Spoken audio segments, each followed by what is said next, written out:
Welcome to the Great Detectives of Old Time Radio. From Boise, Idaho, this is your host, Adam Graham. If you have a comment, email it to me, box13@greatdetectives.net. Follow us on Twitter at Radio Detectives and become one of our friends on Facebook, facebook.com/Radio Detectives. Today's episode is brought to you by the financial support of our listeners, and I especially want to thank David, who sends along a donation, and as we do with all donations of $7 or more, we'll be sending access to our premium site. Well, now it's time for today's episode of Let George Do It. It happened on Friday. Personal notice, changes my stock and trade. If the job's too tough for you to handle, you've got a job for me, George Valentine. Write full details.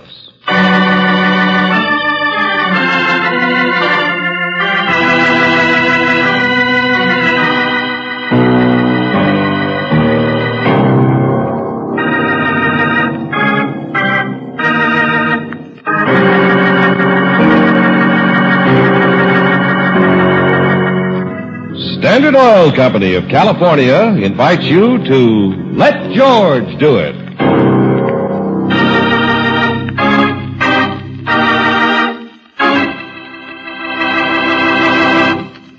In a moment, we'll begin tonight's adventure of George Valentine, but first, listen to this performance report on heavy-duty RPM motor oil. Taxicabs operated by Tanner Motor Tours of Las Vegas, Nevada, used to average only 35,000 miles between overhauls. Today, with heavy-duty RPM, the same cabs travel 100,000 miles before overhauling. Heavy-duty RPM, developed through atomic energy, tested in laboratories and on the road, compared with premium-type motor oils, as designated by the American Petroleum Institute, more than doubles engine life, time between major overhauls due to lubrication. Get complete protection for your car. Get heavy-duty RPM motor oil at any independent Chevron gas station or standard station where they say and mean, we take better care of your car.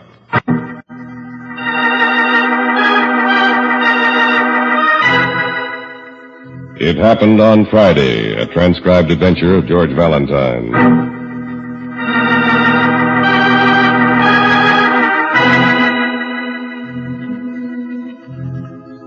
Dear Mr. Valentine, I might tell you that I'm writing this letter because I'm highly patriotic.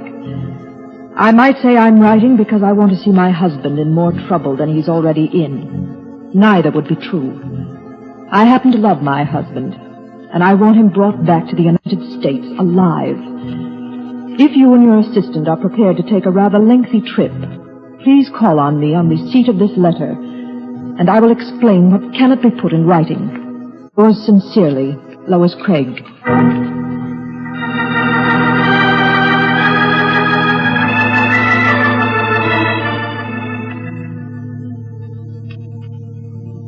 Well, Mrs. Craig, your letter was a little confusing. Yes, I realized that after I'd written it. You said you wanted your husband brought back alive. Just where is he? Miss Brooks, have you ever heard of Friday's Island? Why, yes, it's in the Pacific somewhere, isn't it? Yes, that's right. One of a cluster of islands in the general direction of Tahiti. And that's where he is? Yes. You see, Stanley and I were on a vacation by air in the South Pacific. On the way home, our plane landed on Friday's Island. Well, so far it's clear. I suppose he decided to go native and stay there. Nothing quite as romantic as that, Mr. Valentine. No.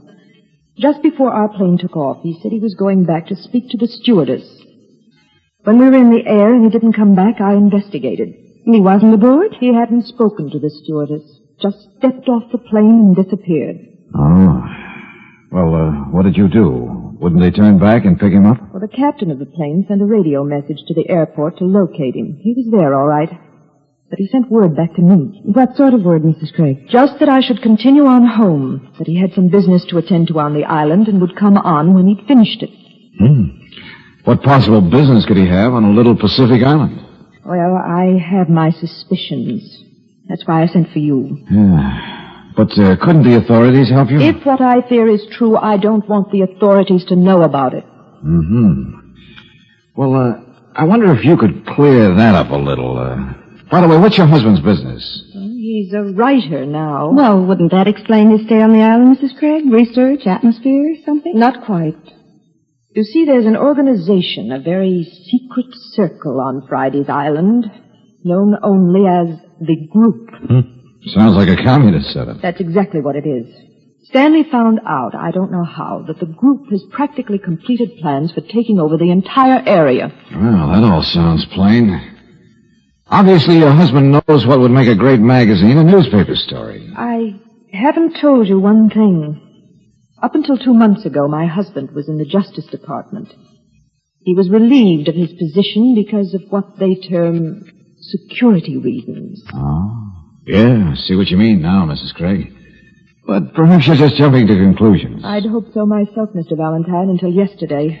A man named Kester, one of the big powers in the communist movement in this country, called me. What did he say? He wanted to know if Stanley had sent him any messages through me. I said he hadn't. He told me to expect some, and to hold them for him. So it all boils down to one thing. You feel your husband has gone in with the communists down there, and that if he keeps up, he'll get in trouble. Yes. And you want me to make him see the light and come back to the States, is that right? Yes. I told you I love him. I don't want him to be disgraced. And I don't want him dead. Well, sometimes people with strong ideas are hard to convert you. I don't care how you get him to come back. That's up to you. Here's his address on the island. Will you try? All right, Mrs. Craig. I'll do my best to act like Frank Buck and bring him back alive.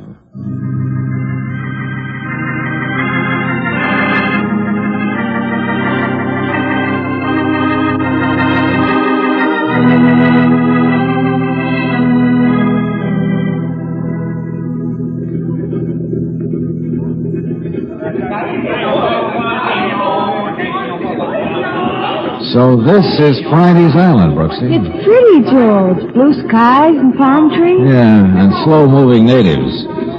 Hard to believe any of these people could get excited enough to hatch up a commie plot. Mrs. Craig didn't say there were natives in the group. They could be foreigners. Yeah, probably are. Well, let's try and find the hotel and then call on Stanley Craig, huh? Pardon, mister. Oh, hello there. I hear you say you'd like to go to hotel. Well, yeah, that's right, if you'll direct us. Have carriage here. Happy take Mr. and Missy. Is it far? Not far, just hot. Better you ride. Yes, let's, George. Okay, yeah, sure. Hop in, Brooksy. There you be. They'll send that baggage over later, I suppose, huh? Oh, yes, oh, yes. Say, you don't know what hotel It's Mr. only one hotel in Fort Hope, mister.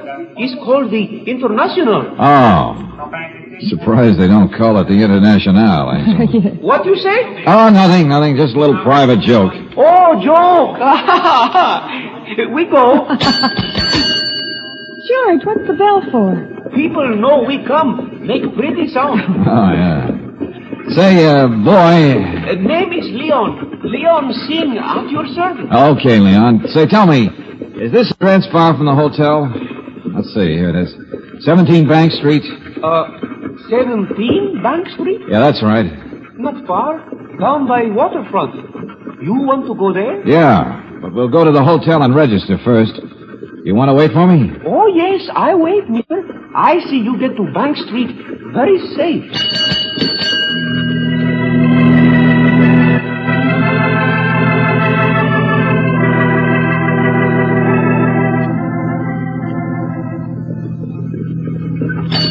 Oh! Here, mister. This is house you want. 17. Yeah, all right. Wasn't very far, was it? No, not far.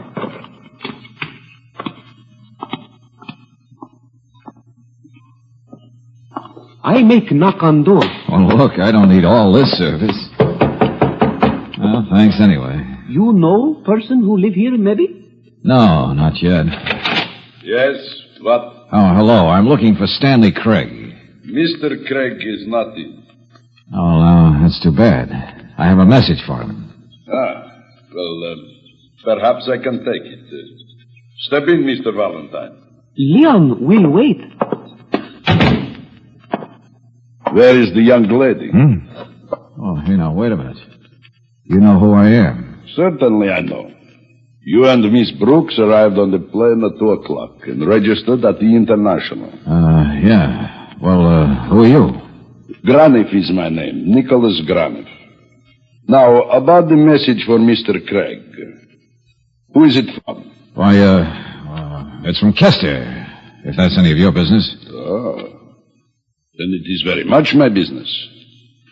Where is it? Now, look, Buster, I'm delivering the message to Mr. Craig and no one else. It is important that I have it. If you do not wish to cooperate, perhaps we will have to try other methods. Oh, I see. What's the idea of the gun? It is just to convince you. Uh-huh. Well, it wouldn't do you much good to carry through on that, especially since Miss Brooks knows just where I am and you don't know where the message is. Nicholas, please say that... In the future, I would thank you to knock before coming in, Anna. Who is this, Nicholas? What are you doing with the gun? This is Mr. Valentine. He's a messenger from our friend Kester in the States. Oh? What does he say? Well, the gentleman is reticent about delivering the message, Anna. He insists on seeing Mr. Craig. Now, look, Buster, fun is fun. You know we're all in this together. I'm just following orders. Yes, just following orders. Of course, Valentine. You're right. I admire your devotion to orders. Okay, thanks. This is where Craig lives, isn't it? Yes, it is. All right, I want to see him. Where is he? Suppose you tell him, Anna. He is in jail, Mr. In Valentine. jail? But why? We don't quite know. Some little charge. But can't the group do something about it? I believe so, Mr. Valentine. I believe so. Well, then why don't you get on it? I don't plan to spend much time here. I have other places to go. We shall start proceedings immediately. Tell me, Mr. Valentine, where would you like to meet Mr. Craig? I'll stay in my room at the hotel all evening. I suppose you know the number of the room. You know everything else. Oh, of course. The room is number 38. Come, Anna. We shall visit the police so that Mr. Craig can keep his appointment.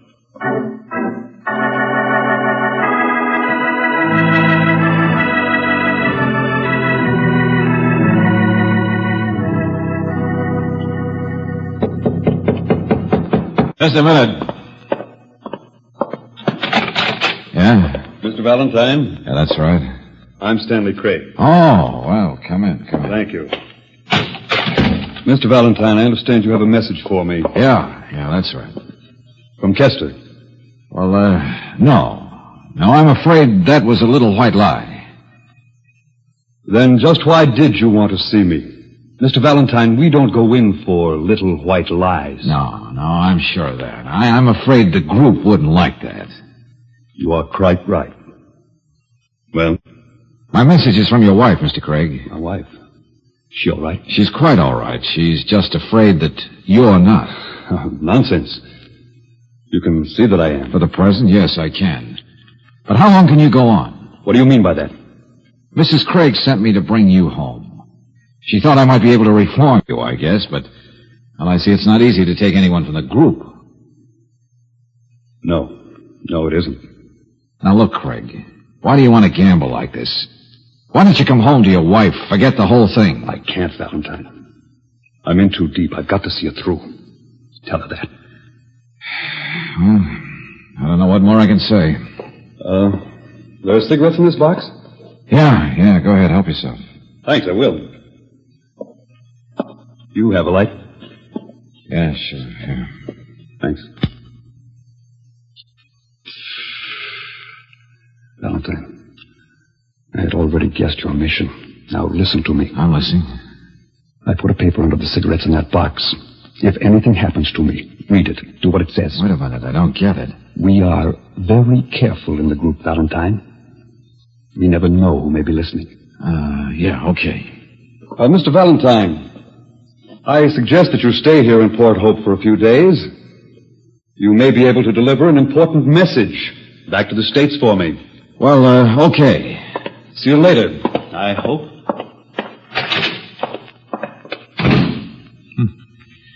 Well, you can't always win, I suppose. Pretty stupid way to earn a trip to the South Pacific. Good evening, Mr. Valentine. Oh, Graniff. What were you doing out there on the balcony? Watching your conference with Mr. Craig. Then I suppose you heard our conversation. Though I tried very hard, unfortunately, no. I did hear, however, one important fact. Such as? That you did not bring a message from Kester, as you said. Only a message from the man's wife. Oh, yeah. Well, it was a try, wasn't it? You have done what you came here to do. There is a plane through for the States tomorrow morning. I expect you to take it. And if I refuse? If you refuse, then this. Oh, now look, Buster, that's the second time you pulled a gun on me today. You will leave in the morning? No. George! And I'll relieve you of that gun. Has committed yourself. Think it over, Valentine, when you wake now.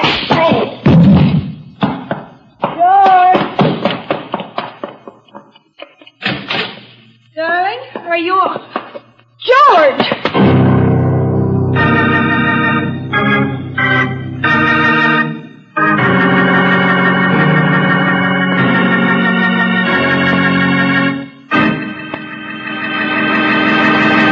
In just a moment, we'll return to tonight's adventure of George Valentine. But first, a question. What happens when you put your foot down?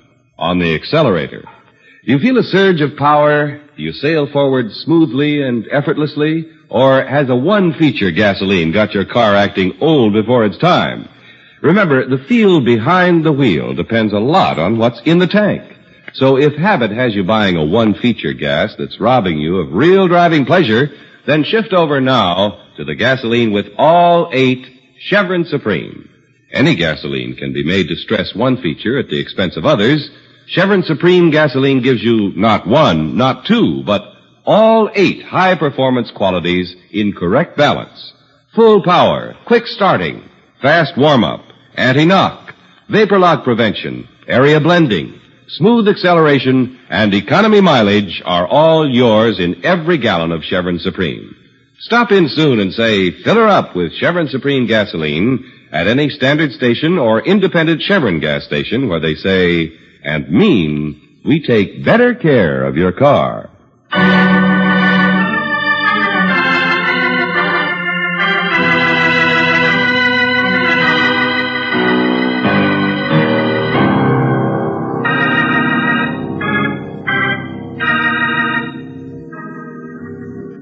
And now, back to tonight's adventure of George Valentine.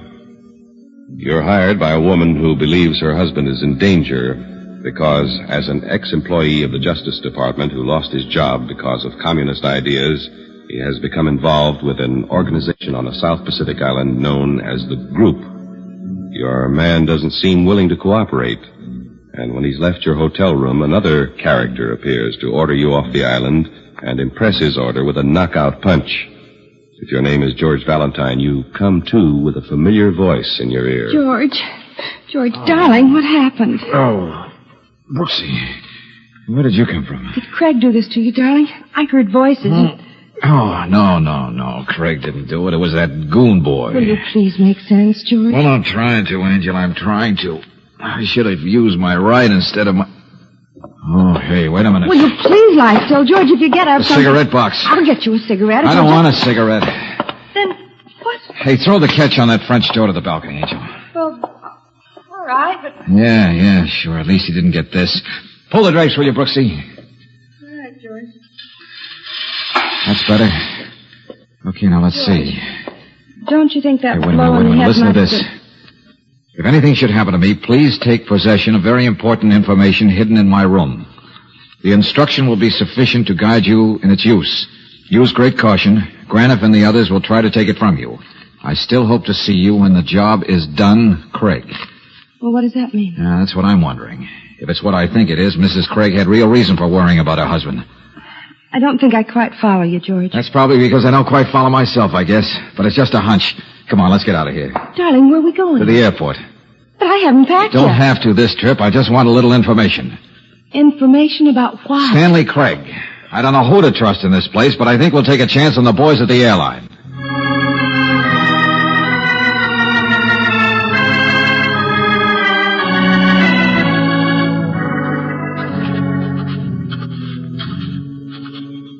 Oh, hello, mister, Missy. George, that's the same little man who drove us to the hotel. Yeah, must be. I can't see him yet, but I couldn't mistake that voice. What's he doing here this time of night? Watching us, probably. You are out late, mister. Yeah, that's right.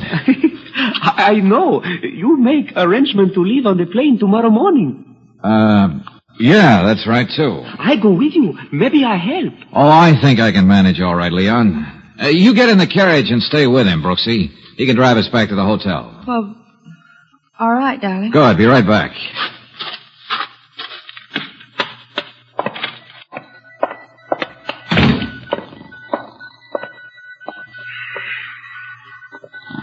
Hello there. What? Wake up. Come on, will you, old man? Yeah, sure. What is it? You the radio operator at this airport?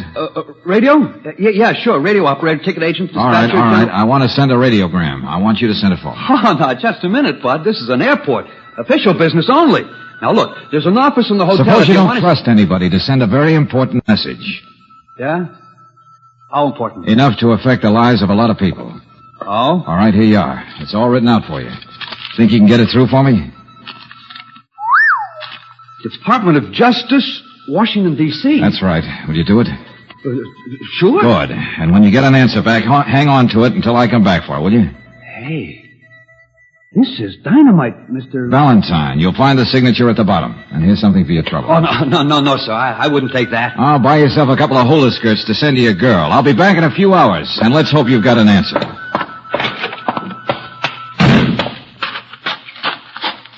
George? Yeah, Angel. Hello, mister.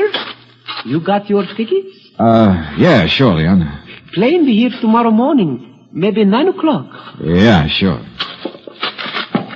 Hey, by the way, seen anything of Mr. Craig tonight? No, mister. Not since he come to your room in hotel. Oh, you knew that, huh? Oh, yes, mister. I drive him there. Uh-huh. And back? Oh, no, sir. Mr. Craig, he walked back. I'll bet. Okay, Leon, drive us back to the hotel and we'll get some rest. Yes, sir, mister.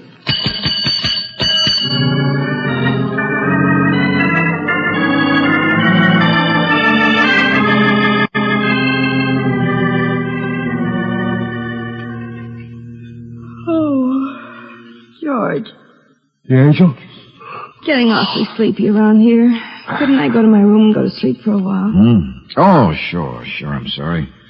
Just because I have to sit up doesn't mean that we both have to. Well, why do you have to? Well, I'm going back down to the airport pretty soon. It's been several hours. The Washington offices would have been open quite a while. You mean an answer to your radio? That's right. Well, you go ahead and I'll just... Wait a minute. Yeah, who is it? Jim Riley, Mr. Valentine, in the airport. Oh, good. Okay, wait a second. Hi, Mr. Valentine. Hi. I thought I'd better bring this to you. Sounded important. Oh, good. Thanks, Jim. That's all right. Looks like you really did hit dynamite. Well, gotta get back to the radio room. So long. Thanks. So long, Jim.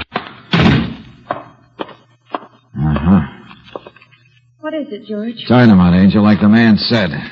Now I'm going to do a little snooping around Stanley Craig's room. You mean we are? Oh, everybody wants to get in the act. Okay, Angel, let's go.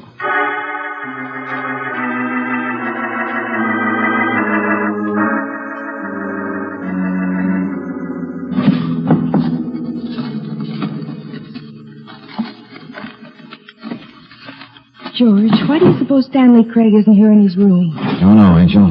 Unless he's unable to be. By reason of death. George, what do you mean? I mean, this Graniff character must have found out what I found out by radio an hour ago. Craig wasn't a member of the group by choice, Brooksy. But he was a communist. Don't believe everything you've told. He was fired from the Justice Department, yes, and for a reason. Because he was a communist. No, because they wanted the group to think he was. Now, if they've caught on, it means... George. Well, you're enjoying your work, Mr. Valentine. Graniff, you really get around, don't you? I make it my business to know what's going on, my friend.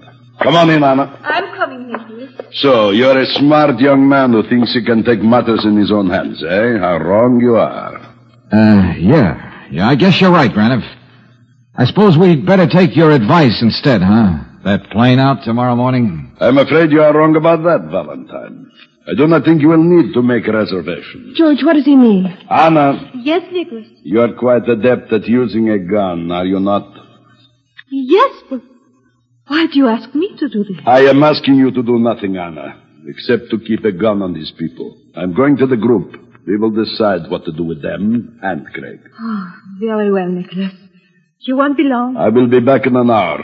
You will watch them well. Now, look here, Graniff. We haven't done anything, you know. We don't even know anything. You can't do this. I can? You will see. There might be an accident, you know. Do as I say, Anna. Watch them carefully. I will be back in an hour. George, what are they going to do? Kill us, I guess. Guys like Graniff play for keeps. Is he out of hearing, Anna? Yes, I'm sure he is. All right, then, let's have it. Where's Craig? He's locked in the back room here. Can you get him out? Yes. Where are his papers? George. Wait a minute, Brooksy, wait a minute. Where are they, Anna? Under that corner of the rug under the chair. There's a fairly large envelope. Yeah, I figured that. Under this chair over here? Yes. Yeah, I see what you mean. I've got it. But, Anna, I don't understand why you... Let's get Craig and leave here as fast as we can. Mr. Valentine, you're doing a very brave thing. You're taking valuable papers. We're releasing Mr. Craig. Doesn't have to be so brave if we work fast. You'll never get away with it. You forget we are on an island. There's no way to escape. I took care of that. There are a couple of planes for charter out at the airport, you know. George, when did you do that? When I was down there earlier. Just thought it was a chance worth taking. You think Graniff will be away for an hour? Almost. All right, which way to Craig? This way. Come with me. Here. This is... Well, Anna and Mr. Valentine. Leon, what are you doing here? Graniff told me to stay here. He did not trust anyone. Even you, Anna. Get away from that door, Buster. Oh, no, mister. I stand guard at this door. And you will see I have a gun. Yeah, you're right. Look, Leon, would this much money mean anything to you? No amount of money would make me betray the group, Mr. Valentine. Then maybe this one. All right, Anna, get his gun. He'll be sleeping for a while. Yes, get it. Craig, you in there? Yes, Valentine. That's right. Come on. We've all got reservations on a plane for Tahiti. But, George, how did you know that Anna A lot was of time to talk in a plane, Angel. Let's go.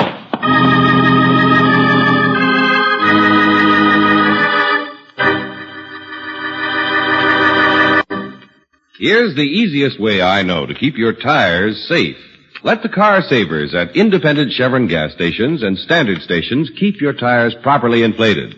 Switch them around every 3,000 to 5,000 miles for longer tire life. Inspect for nails and glass that might cause blowouts.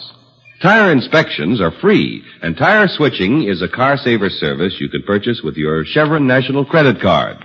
Keep your tires safe. Stop in soon for a complete car saver tire checkup at any independent Chevron gas station or standard station where they say and mean we take better care of your car.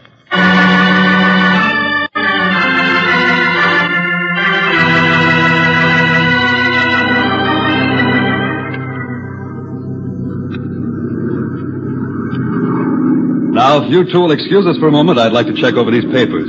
Yeah, sure, Craig. Go ahead. Come on, Anna. Yes, Mr. Craig. We ought to be in Tahiti in about an hour.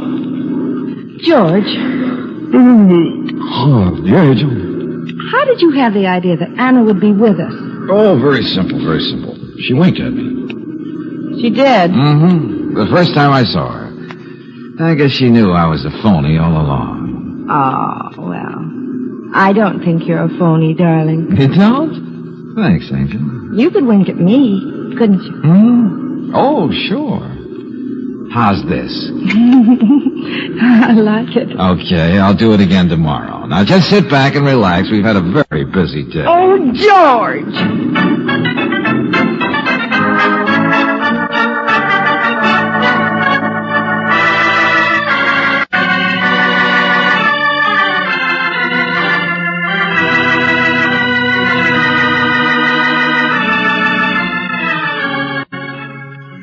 Tonight's transcribed adventure of George Valentine has been brought to you by Standard Oil Company of California on behalf of independent Chevron gas stations and Standard stations throughout the West. Robert Bailey is starred as George with Virginia Gregg as Brooksy. Let George Do It was written by Lloyd London and directed by Kenneth Webb. Ted DeCorsia was heard as Graniff, Byron Kane as Leon Singh, Tom McKee as Stan, and Gene Bates as Anna. The music was composed and presented by Eddie Dunstetter. Your announcer, John Heaston. Listen again next week, same time, same station, to Let George Do It. Let George Do It is heard overseas through the worldwide facilities of the Armed Forces Radio Service.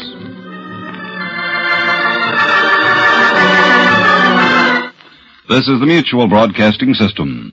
Welcome back. Well, I love the Jimmy Durante reference. Of course, Everybody Wants to Get Into the Act was one of Durante's signature lines. And thus we conclude another episode of Let George Do It, featuring George Valentine, freelance secret agent. This is somewhat unique, and when you think about Let George Do It, it's probably one of the very interesting things about the series, as well as one of the things that can make it harder for people to grasp the show, because it's had the same, it had the same star right from the start. But throughout the series, we've seen it take on a number of formats. We had a sitcom kind of beginning, and detective comedy type stories, complete with a laugh track in the first few episodes of the series. Then we had just a lot of episodes that are kind of almost Holmes-like stories of deduction and problem solving. And then we have some that are somewhat violent episodes, like the Pinkhurst, very similar to kind of hard-boiled detective shows. And now we have Let George Do It, kind of semi-regularly getting into espionage and counter-espionage and cloak and dagger. That means the series offers a wide variety of programs. You never quite know what you're going to get with just any given episode of Let George Do It. But that also makes a challenge. I think that there's a lot of people who like some dependability. You turn on an episode of, say, Philip Marlowe or The Thin Man, you kind of know what to expect. Let George Do It, you don't. And that, I think, is both the charm of the series for many people, as well as its downfall for others. All right, well, that'll actually do it for today. Join us back here tomorrow for Sherlock Holmes. We'll be wrapping up the elusive agent storyline. And then join us back here on next Wednesday for Let George Do It. In the meanwhile, send your comments to box13@greatdetectives.net. Follow us on Twitter at Radio Detectives and become one of our friends on Facebook. Facebook.com/Radio Detectives. From Boise, Idaho, this is your host, Adam Graham, signing off.